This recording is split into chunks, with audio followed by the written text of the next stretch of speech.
Hello, everyone, and welcome to episode 196 of the True Crime All the Time Unsolved podcast. I'm Mike Ferguson, and with me, as always, is my partner in true crime, Mike Gibson. Mr. Gibby, what is going on with you? What's happening, man? How are you doing? Doing pretty good. Yeah? How you doing? How you doing? Excited to get into this episode. Before we do that, we have a new episode out right now on True Crime All the Time. We're talking about Carol Edward Cole, serial killer. Wow, Gibbs, this guy, he was something else. He really was. It was a rough case, but man. Yeah, it was rough. You're talking about a man who murdered a large number of women. He has said maybe as high as 35. I don't think, obviously that number's not been confirmed, but it's the reason why he says he murdered. Yeah. Right? To get revenge on his mother for what she did to him as a child that really makes this case so fascinating. It's also what he does after he kills some of these victims. Yes. Yeah. I mean, we are talking about some cannibalism, some necrophilia. It was rough. No doubt about it. It really was. We have some new Patreon supporters. Let's give some shout outs. We had Lovisa Ingamundardottir. Yep. Yeah. There you go. Casey Blanchard. Hey, Casey. Callista Shaban. Hey, thanks, Callista. Ashes. Well, appreciate that, Ash. LaDonna Crab. What's going on, LaDonna? Kate Basting. Hey, Kate. Lauren Peters. Thank you, Lauren. Hannah Cox. Appreciate that, Hannah. Nikki Wood. What's up, Nikki? Morgan Hancock. Well, thank you, Morgan. Sandy Murphy. Well, Murphy. Ray Daly. Good old Ray. Brandon Wilkinson. Appreciate that, Brandon. Lisa Huffins. The Huffins. Yeah. Kate Legally. Thank you, Kate. Legally. I'm still on the fence. Yeah. Aaron Abers. Well, appreciate that, Aaron. Bridget Clausen. Hey, what's going on, Bridget? Robin Anderson. Thank you, Robin. Ava Iani. Yanni. Rebecca. Good old Rebecca. Christy Monroe. Thank you, Christy. Stephanie Chavez. What's up, Chavez? And James Busby. Hey, appreciate that, James. And then if we go back into the vault, this week we selected Sam Stefanieson. Hey, Stam. So we appreciate the new support, the continued support.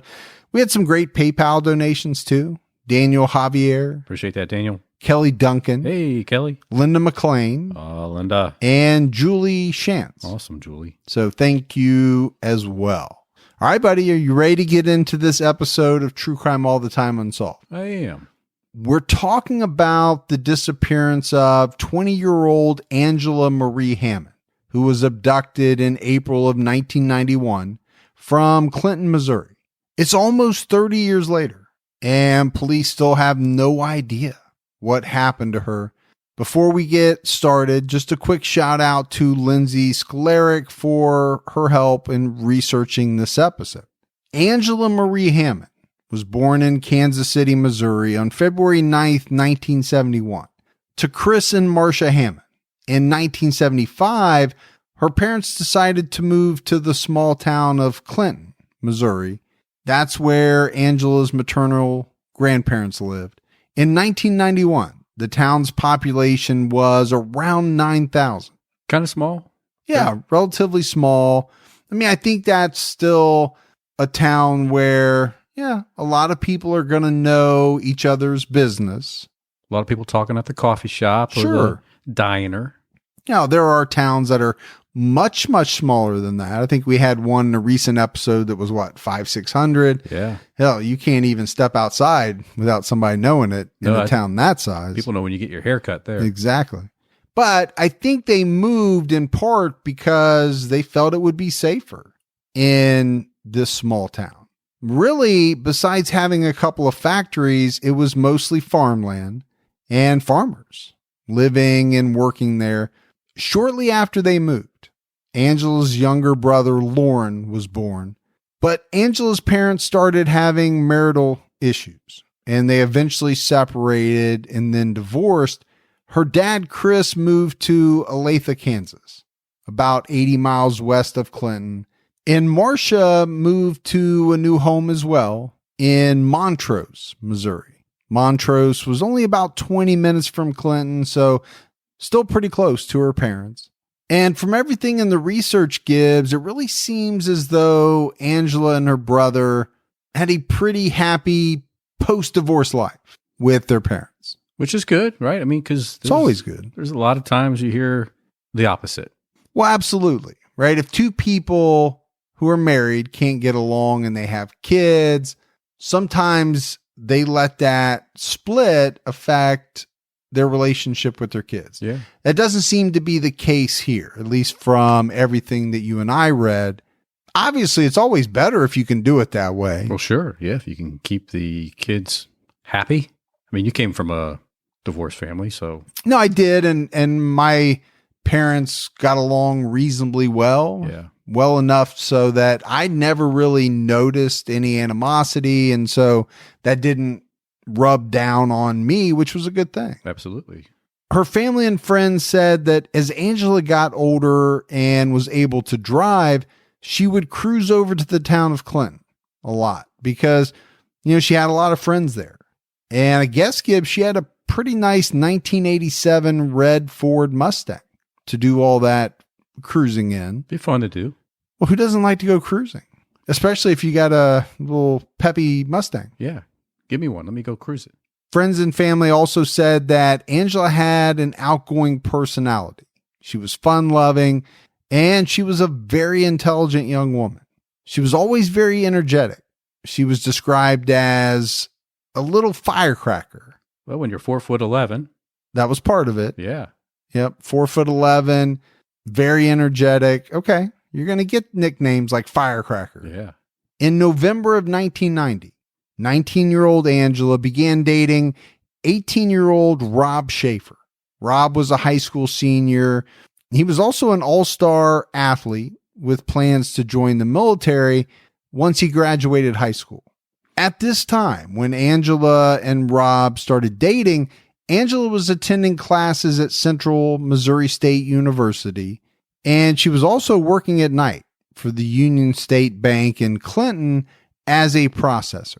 Just 2 months later, the couple found out that Angela was pregnant, and Rob proposed to Angela. He was excited to care for his soon-to-be family. The baby was due on September 2nd, 1991. So Rob planned to join the military and undergo basic training before the baby came. Their extended families were excited for the baby, and they offered to help the young couple with baby care after the baby was born, which is awesome. And that's something that my wife and I experienced as well. We had a lot of family. Who doesn't love to help with a baby? Sure. So when we had, our first child, it was like we had a plethora of help. Yeah. I mean, we had so much help that we didn't even need it all, but we took it. You know what I like to help? I like to help with the baby. And when the baby starts acting up, give it right back. Yeah. Or does a little poo-poo. Yeah. Hey, here's your baby back. Angela's mother, Marcia, planned for a spring family barbecue at her house on April 4th, 1991. It turned out to be a very nice day for a cookout with temperatures in the high 70s. Marcia told the press later that on the night of April 4th, around 9 p.m., Angela, Rob, and their friend Kyla left the barbecue party to take Rob home. He had to babysit his little brother for the night in Clinton.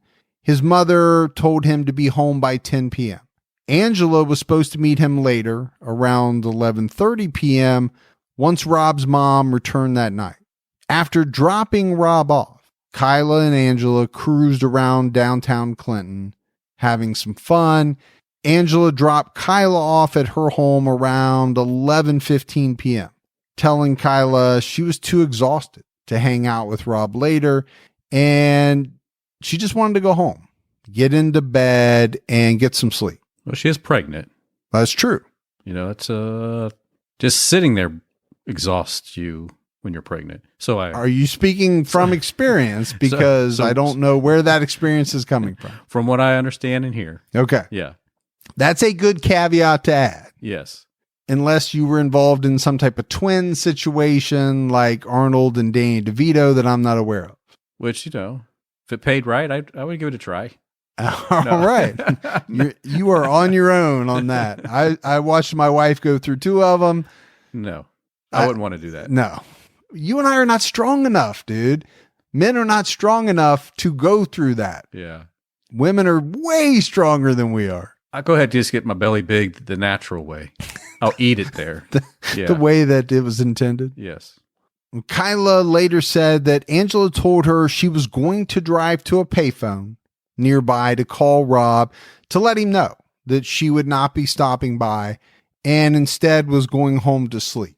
Angela stopped at the payphone located about 7 blocks from where Rob lived. The payphone was in the center of downtown at 210 South 2nd Street at the corner in the Food Barn store parking lot. And there were 2 payphones at this location. According to police records, she called Rob around 11:25 p.m. Rob later said that during the phone call, Angela said she was done for the night. She was going to go home and go to bed.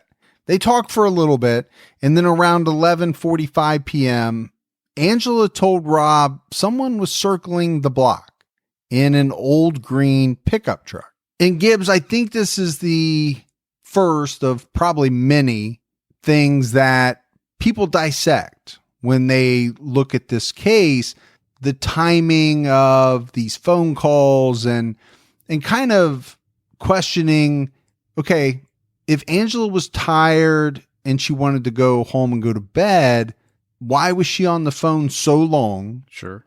With Rob? And then I think another question is, all right, she was only, 7 blocks from his house? Yeah. Why not just drive over real quick and tell him face to face, or drive the roughly 20 minutes home and call him from home? And say, hey, I'm home. I'm sorry. I'm just way too tired. Yeah. So, I mean, it's a question that people kind of ask as related to this case. It's not going to be the only question. No. There's a number that are going to pop up. And I always think if something like this happened in today's world, how much different it would be, because you wouldn't stop the call, right? You would just pick up your cell phone and either text or call and say, hey, I'll talk to you tomorrow. Yeah. You just do it while you were driving. Yeah. Boom, boom, boom, boom. Cell phone. Hey, not stopping by. I'm driving home. I'll talk to you tomorrow. But it's 1991. Right.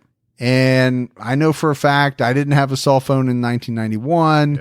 That was the year that I graduated. There were cell phones, I believe, but they were not commonplace at all. Yeah. I think even then it was probably more for rich people, or it was the bricks, or it was the ones that were plugged into your car. Right. Just not convenient. Yeah, I don't know when that first kind of Motorola flip phone came out, but I know for a fact I didn't have one in 1991. Yeah. I don't remember when I got my first, but Yeah, I don't either.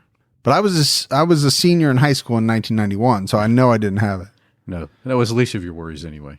Angela described this truck as looking like a Ford F-150. She also told Rob it had a mural of a fish jumping out of the water on the rear window. Kind of reminds me of that logo from Bass Pro Shops. Yeah, it could have been. Who knows? But their logo is something like that, Yeah. right? There's a fish or there's something. She then told Rob the truck was driving in the parking lot and it was headed towards her in the payphones. She said the truck parked by the phone booth. The driver got out. He was a scruffy, kind of filthy looking man with a whitish beard, and he was wearing overalls and glasses. She said to Rob that the man walked right up to the booth next to her. He attempted to use the phone, but hung up the receiver as if it was not working. Angela asked the man if he needed to use the phone she was on. He said he would try again later, and then he returned to his truck. Angela told Rob that the man was sitting in his truck looking for something using a flashlight. So Rob and Angela are having this conversation, right? It's continuing on. Yeah. And then just a few minutes later, Rob heard a scream. And then he heard what he thought was the phone hitting the side of the phone booth. He told the police and the local press later that once he heard the scream that he believed to be Angela, he jumped into action. He dropped the phone from his hand, ran out the door, jumped into his truck, and sped away as fast as he could towards the payphone location. I think a lot of people will try to do that. We mentioned it, right? It's only 7 blocks away. It's not an hour away. No. You actually have an opportunity to maybe help the situation out. On the way, he saw a truck speeding towards him with what looked like a struggling woman in the cab. And Rob said, as the truck passed, he heard Angela scream out his name. So he immediately threw the truck in reverse, spun the truck around, and he began to chase this truck. First onto 2nd Street, then onto Culvert Drive. But there's always a problem with very quickly throwing your car into reverse. Yeah. It's not good for the transmission. No, transmissions don't like it. Rob said his transmission gave out. And that was it, right? His truck stopped. He said that all he could do was stand there staring at the other truck's taillights, heading off into the dark, knowing that Angela and their unborn baby was inside. Had to be a heart-wrenching feeling. Helplessness. Yeah. The helpless type of feeling, the panic, the fact that you just can't do anything. Yeah. After that, Rob said he flagged down a passing motorist who picked him up, and he asked the motorist to rush him to the police station. So this was around midnight by the time this happened. And when he got to the police, he told them that the truck was a Ford, greenish yellow, and maybe it had a white cab. He also said it had a damaged driver's side front fender, and he talked about the rear window decal with the fish on it. So pretty observant. Yeah, pretty good, I think, for that type of frantic situation, right? Always makes it tougher. Rob gave the police a description of the man driving the truck. He said he had a full beard and a mustache, glasses, was wearing a dark colored baseball hat, and he had on overalls. I don't know, Gibbs, if I drive, 3 or 4 miles, I might see 4 people that match that description. Well, where I live. Don't say, depending on what town you're in, right? It Yeah. could be every corner, but again, it's a pretty good description. Oh, yes. I mean, every detail counts, right? The more details you're able to relate to the police, the better. The Clinton police detective called Marcia that night, and he had to tell her that her daughter had possibly been abducted and that she should contact Angela's father so that both of them could come to the police station in the morning. Angela's father was there in less than 2 hours. Yeah, I don't think he was going to wait till the morning to get there. He was going to get up there as soon as he could. And he was only 80 miles away. Well, depending on how fast he drove, traffic probably didn't take him all that long. Well, and my thought, Gibbs, is that if somebody calls you and tells you your daughter was abducted, you're probably not obeying all the speed limits. No. You're putting the hammer down. Yeah. And if somebody pulls you over, F it. I don't care. Well, they're not going to pull me over until I get where I need to be. Yeah, you'll have to chase me all the way to the police station, and then we can sort it out there. Well, and as soon as he got there, he, Marcia, and Rob drove around looking for Angela. The police did find Angela's car at the phone booth location, and her purse was still inside it on the front seat. Police also confirmed that Rob's truck was broken down on the side of the road where he said it was. Now, of course, Gibbs, Rob came under suspicion at first. It's always going to happen that way. We've talked about it in almost every case. Yeah, significant other always is the first up. Yeah, throw in the fact that, right now they're not married. They have a baby on the way. All right, you have some things to look at as far as reasons possibly why Rob would want to get out of this relationship or would want, something to happen to Angela. You at least, as the police, have to look at it.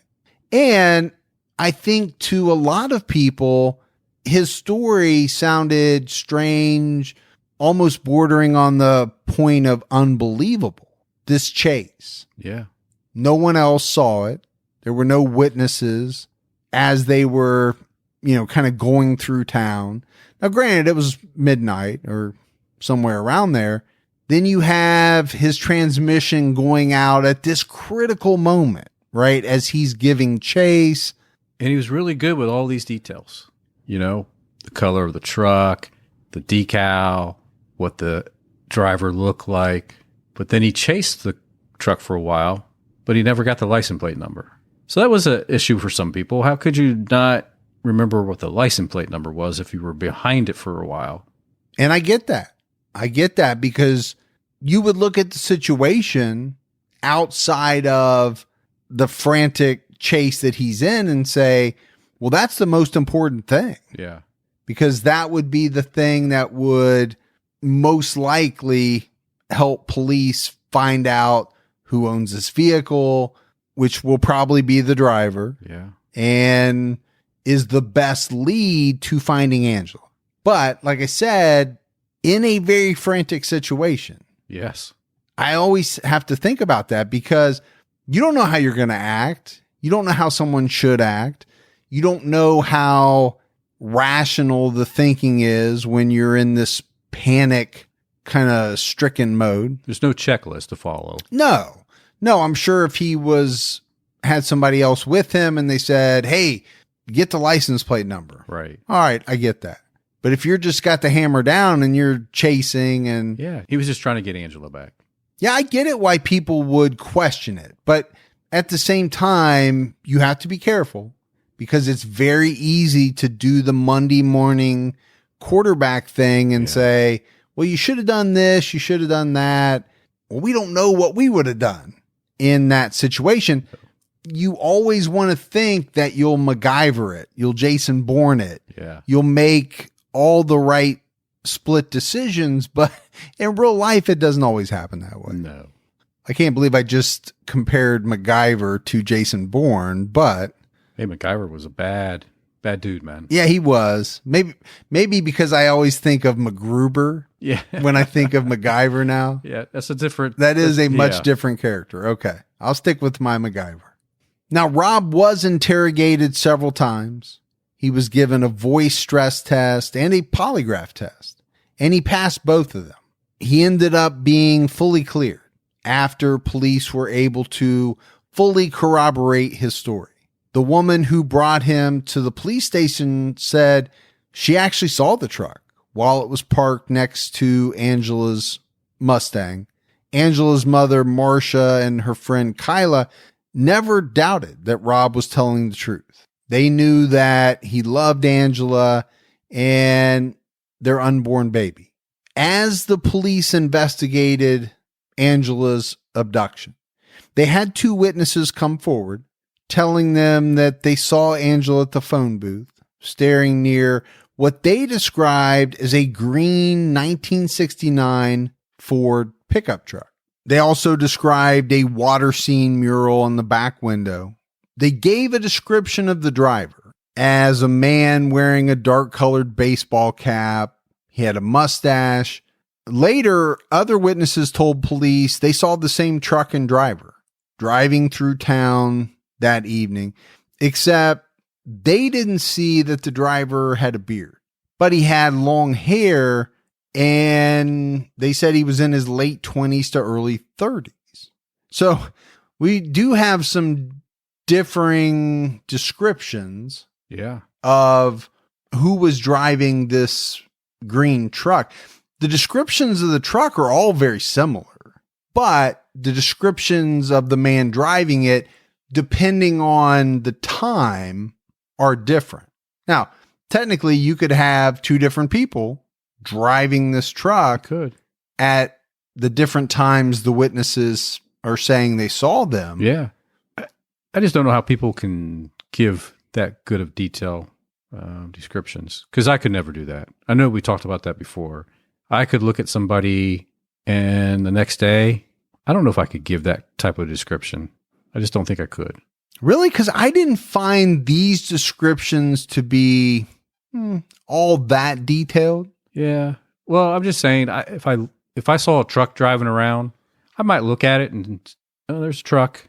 But I'm not going to remember that driver had dark hair, had a baby. I'm just not going to remember that. But you're a horrible detective.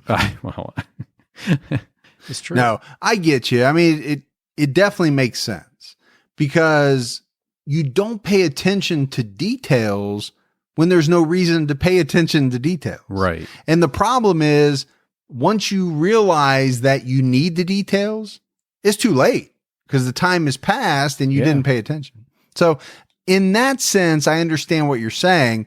I guess from my point of view, describing somebody as wearing a dark cap and having a mustache, okay, that's pretty thin as far as descriptions go. Right. But like you said, that could fit so many different possibilities. And you mean anybody that was wearing a dark cap and had a mustache? Exactly. It also makes me think of Cousin Vinny, or Cousin Vinny, as I like to call him. Yeah. Yeah. And how they give their description.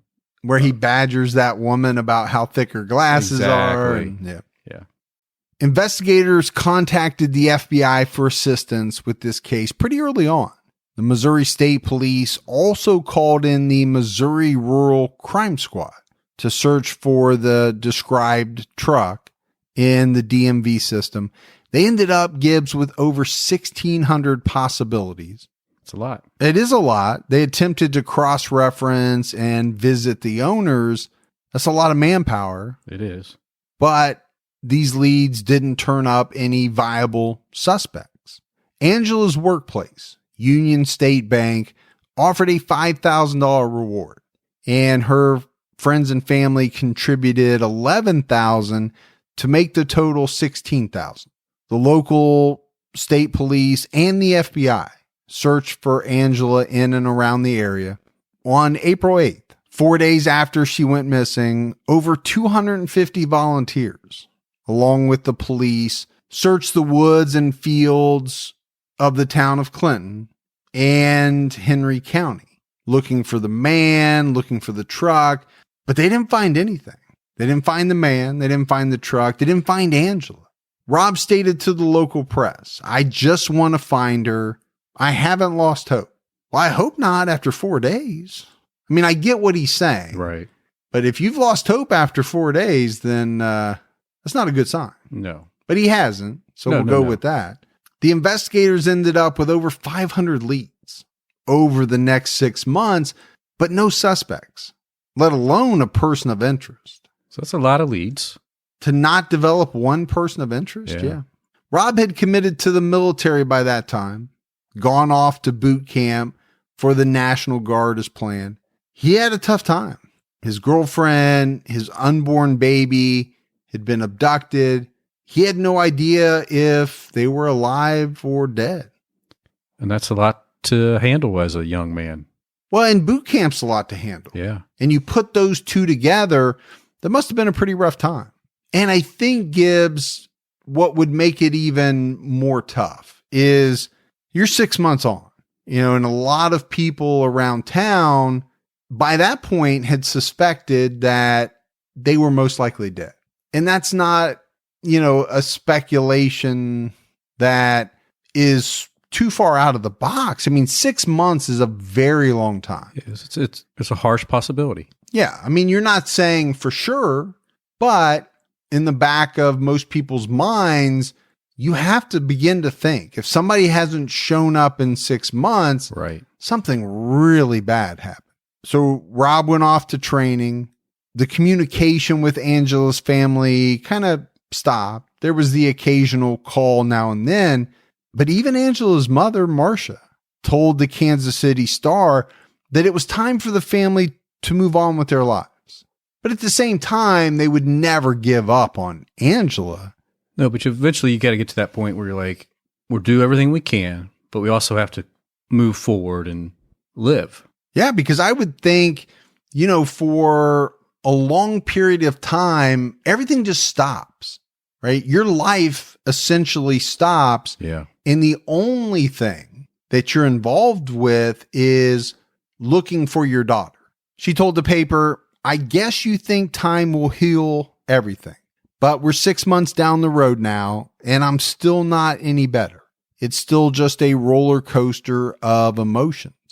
She went on to say that she was going to head off to Florida for a vacation to get away from the area.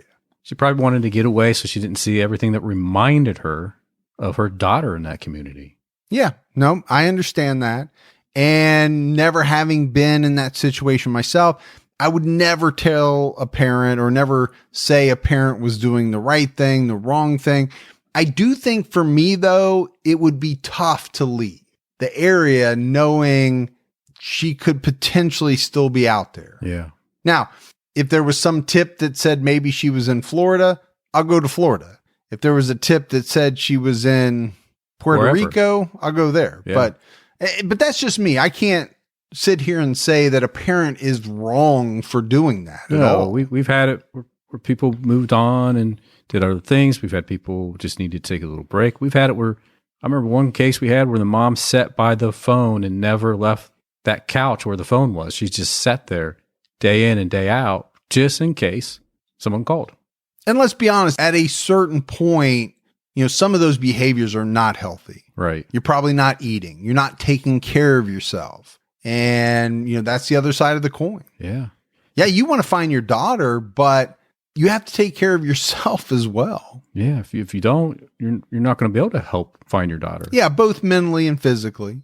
As the case started to go cold, the state investigators and FBI began to investigate a theory that Angela's disappearance could be related to two other disappearances in the surrounding area.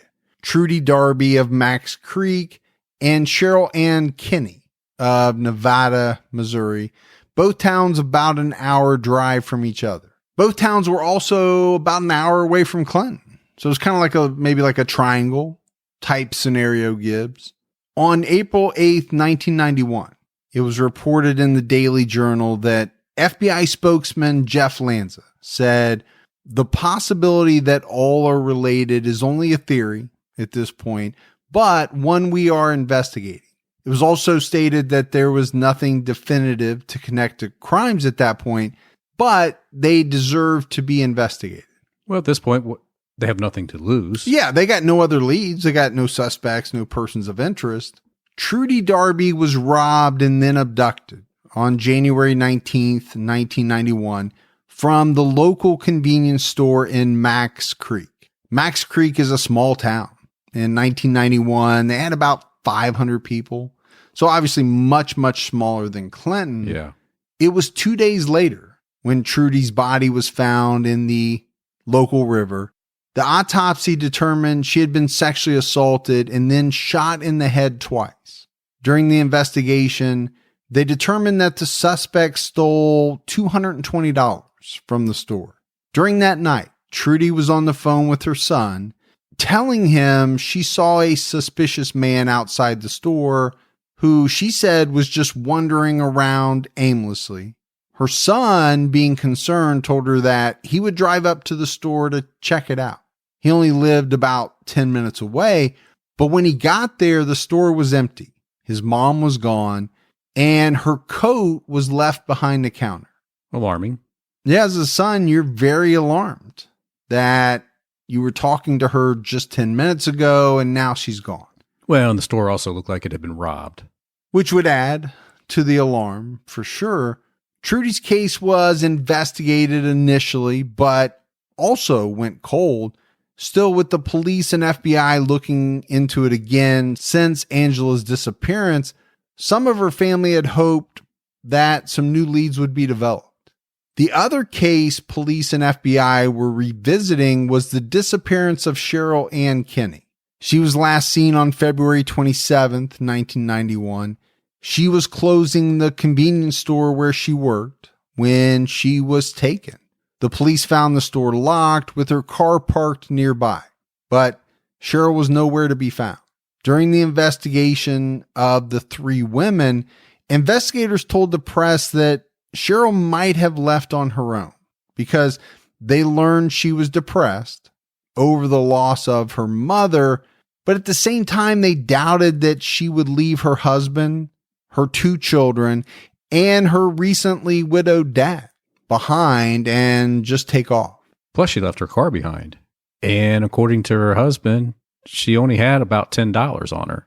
So I think it's kind of far-fetched that she left on her own accord. Yeah, I think if you add all that together, it doesn't make any sense, right? Unless she had a stash of money that she'd been squirreling away that no one knew about. Right. Where are you going to get with no car and $10? But then you have to say, was she the type of person that would leave her kids? And by all accounts, police didn't think she was. And let's face it, most mothers aren't. Right. I mean, that's just a fact.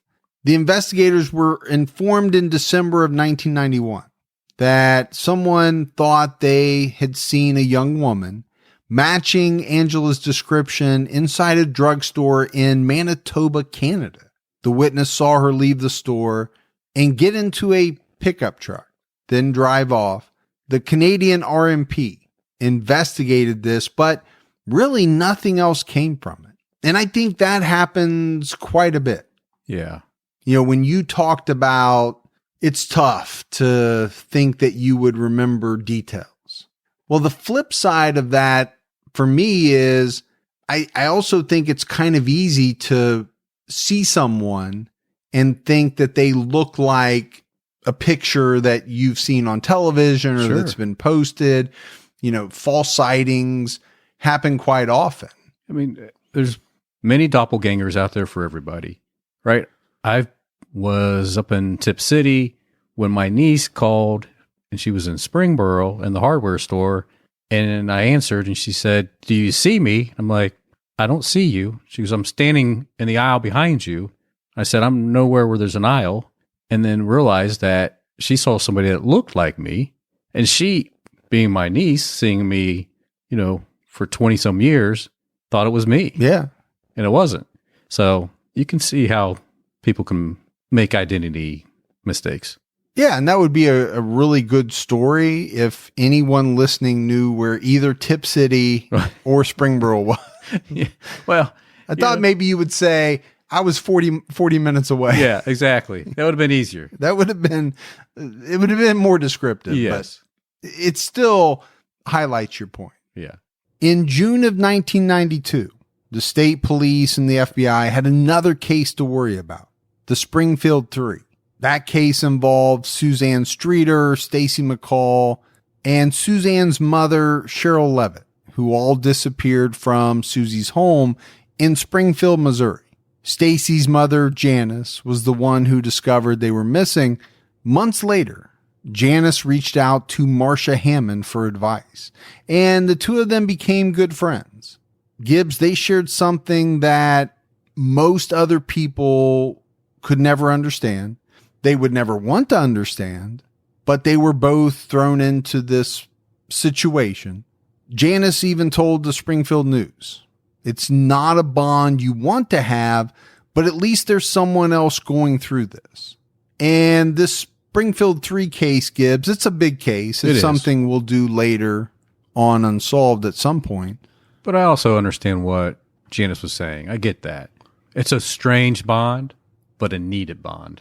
Yeah. Yeah. I mean, you hate that there's somebody else that has the same thing going on that you do, but man, what a support system, because there's only so many people that have gone through this. Yeah. And to, you know, find someone somewhat local that you can talk to, that had to have been huge. Yeah, because you always have those people say, "I understand what you're going through." Yeah. But they never do. No, because you didn't go through. People use that all the time. Yeah. Until you go through what I actually went through, you don't know. And most often times you don't want to go through what that other person's gone through. In 1992, the show Unsolved Mysteries aired an episode about Angela Hammond. The airing prompted over 700 calls to authorities, but again, Gibbs, none were really substantial. No leads were developed, tips, suspects, nothing. What amount of calls, though? 700. Well, and I think you and I have mentioned this, right? Getting on Unsolved Mysteries, getting on shows like America's Most Wanted, Yeah. it's huge for some of these cases, because the more eyeballs you get on a case, or in our situation, the more ears Yeah. that you get on a case, it can only increase the chances that someone out there has seen something. Maybe they didn't know what it was. Well, now this show puts the whole thing into context, and they're going to call and say, oh my gosh, I have this information. Hopefully it will help. Right. And you're right. And sometimes it will help, right? If that little bit of information is the connection between some other information. But obviously in this case, it didn't. Then in the spring of 1993, investigators received a tip from a psychic about a farm in Lafayette County, Missouri. The psychic told them the green Ford truck was buried on that property. So authorities brought out 5 cadaver dogs, and they had 20 police officers search the entire property, but no truck or human remains were found at the site. Again, a disappointment. Yeah, and unfortunately, when you're dealing with these unsolved cases, it does seem like disappointment after disappointment. Yeah. Wow, your hopes are up. Police have this tip. This is going to be the one. Right. And then it's a huge letdown when they don't find anything. In 1994, 2 half-brothers, Jesse Rush and Marvin Chaney, were arrested for the abduction, rape, and murder of Trudy Darby. The break in the case came from a friend that reported Jesse Rush told her what they had done to Trudy back in 1991. This person hadn't come forward because Jesse threatened her life. She was afraid. Police tapped the phones in her house, and she was able to get Rush to confess on tape in September of 1994. He also implicated his half-brother Chaney, but Chaney denied the claims. Marvin's wife provided him an alibi, saying that he was home with her that night. In 1996, Rush was convicted and received a sentence of life in prison without the possibility of parole. I think Gibbs police believed that Marvin Chaney was involved. They did. They thought he was connected possibly to some other murders across the state as well. And so they approached his wife again with some new details. And this time she confessed that back then she had lied for him. So in 1997, Marvin Chaney pled guilty to the murder of Trudy Darby. He too was sentenced to life without parole. And he was not a good guy. He was involved in a slew of different crimes. Yeah, he was bad. Before he pleaded guilty to the murder of Trudy Darby, he was convicted of child abuse. But neither man has ever been connected to Angela Hammond. But I think you can see why a lot of people speculate that these two could be involved with Angela's disappearance. When you look at their mugshots, you see 2 men, both with beards and mustaches. They also had long hair. Yeah. And like you said, it was probably a very common look in that area. Yeah. I mean, not to say that everyone looks the same in an area, but, when you're in a rural town, right, there's definitely a different vibe going on as opposed to, driving down Rodeo Drive. You're not going to see the same type of fashion, the same type of haircuts, the same type of look. It's just a different place with a different vibe. Chaney died in prison before he could be officially connected to any other murders.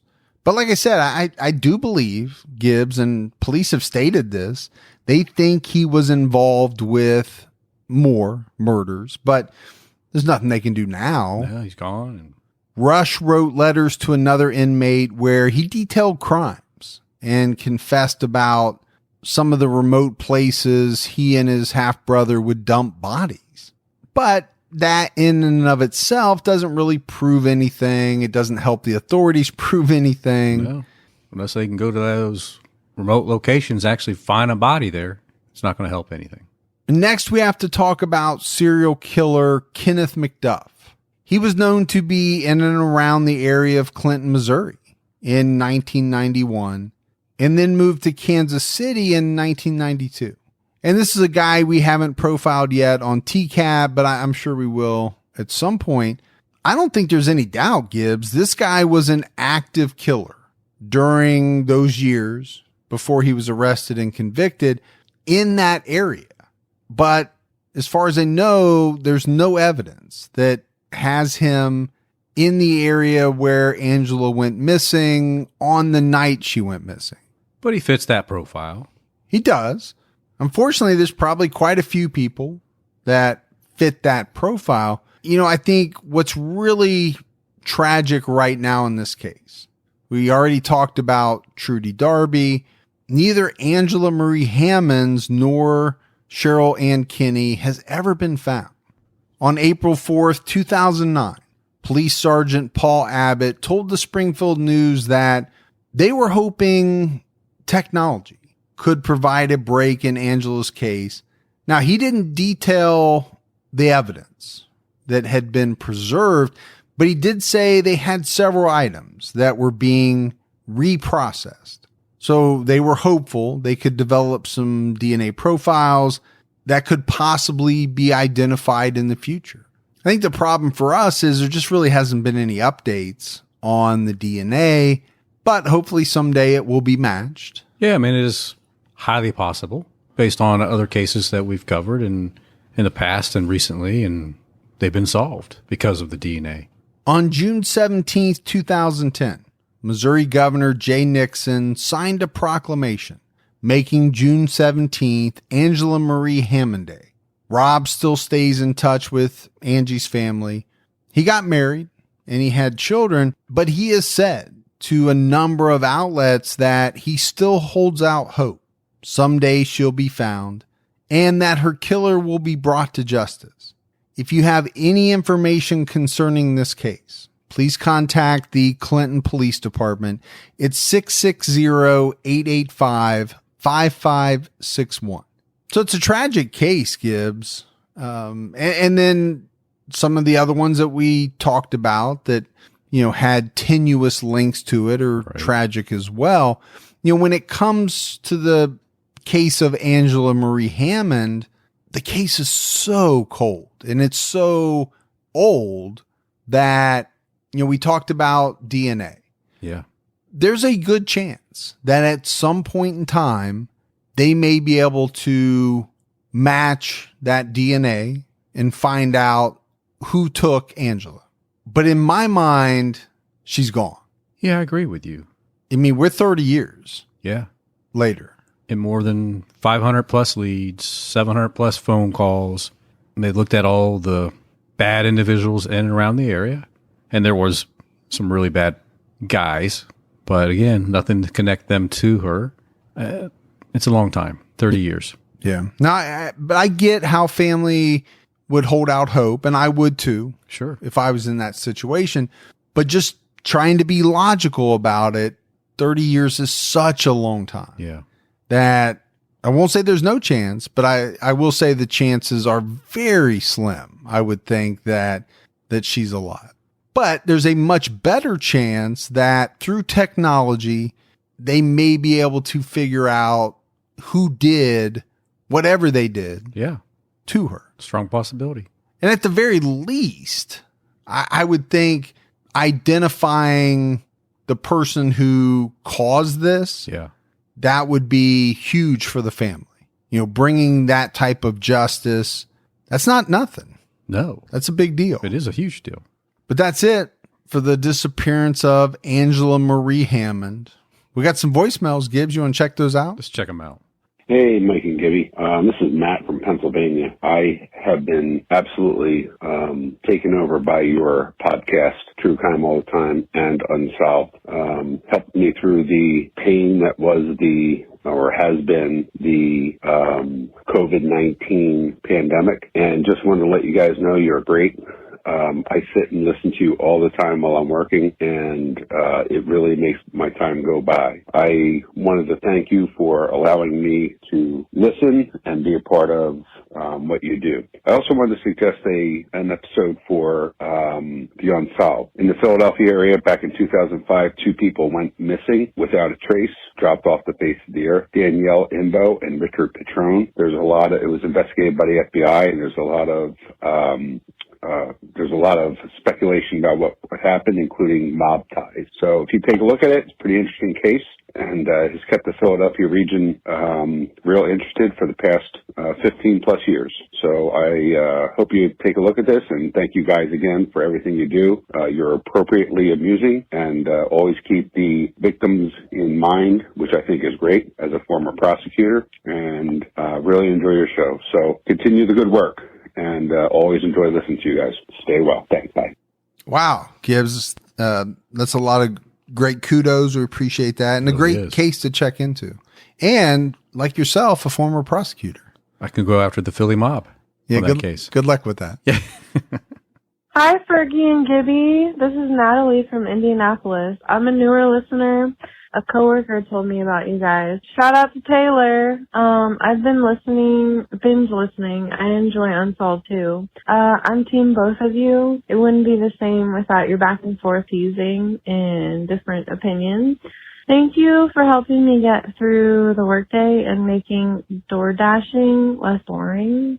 I love you guys. Stay safe and healthy, and keep your own time ticking. Bye. Well, that's appropriate, because I am literally just about to DoorDash something the minute you leave here. Yeah. I'm starving. Do you ever reach your hand in and grab a fry? Do you? It's okay. You can admit it. You're talking to her, right? Because you know I did. Oh, yeah. Back in the day. Yeah. Hey, Mike and Gibby. My name is Debbie Doyle, and I'm calling from Charleston, South Carolina. And I'm a long-time listener, but I just wanted to let you know that you guys have certainly made me keep my head on a swivel. I'm a teacher, so I'm hitting the gym at 5 a.m. where it's dark. I'm coming out. It's dark, and I have been known to call the non-emergency police department line on occasion for certain vehicles that are in the gym parking lot. So thanks for everything that you do. You guys are awesome. I always laugh out loud, and I'm sure all the people at the gym think I'm a little bit crazy, but be safe and keep your own time ticking. Thanks. Well, I think it's important. You know, I've talked about it a lot. Yeah. Keeping your head on a swivel, not being too paranoid, but just that right amount that doesn't negatively affect your life, but keeps you on your toes a little bit. Got to be on your toes, man. Now, what I will say is if you don't already have one, you should go out to the website and get one of the True Crime All the Time safety whistles. You love those whistles. They're so loud. If someone is too close to you and you blow that whistle, they're going to turn around and run. I know. Because I do it to here you all the time. Yeah. Hey, Mike and Gibby. It's Larry from Wisconsin. I'm originally from Ohio, Cleveland, to be exact. I left a couple voicemails, and one of the voicemails was an unsolved crime about Alexis Patterson up here in Wisconsin. It's still not solved, and they don't know if she's alive, murdered, or whatnot. I guess it's been about 20 years almost. But I just came across something interesting. It's about a person called Letitia Toro, and come to find out, she was like a spy on both sides. And apparently her mother was a spy. And I guess they found Letitia dead in a rail cart with a knife sticking out her neck. They didn't see anybody come get on or off, and they only had like 30 seconds. And I guess apparently one of the detectives started getting some clues, and he went to the higher ups and said that he thinks it was the government on their behalf. And they immediately took the officer off the case and closed the case. So I guess the case is closed for 100 years based off their laws and whatnot.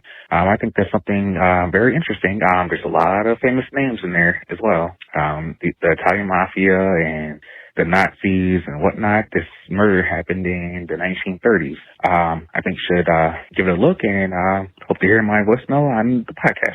Thanks. Bye. If we're going to go after the Philly Mafia, we can just add the Italian Mafia in there too. Oh, yeah, because that's a piece of cake. Yeah. That's definitely one for you to check out, though. And we appreciate all the voicemails. We definitely do. All right, buddy. That is it for another episode of True Crime All the Time Unsolved. So for Mike and Gibby, stay safe and keep your own time ticking.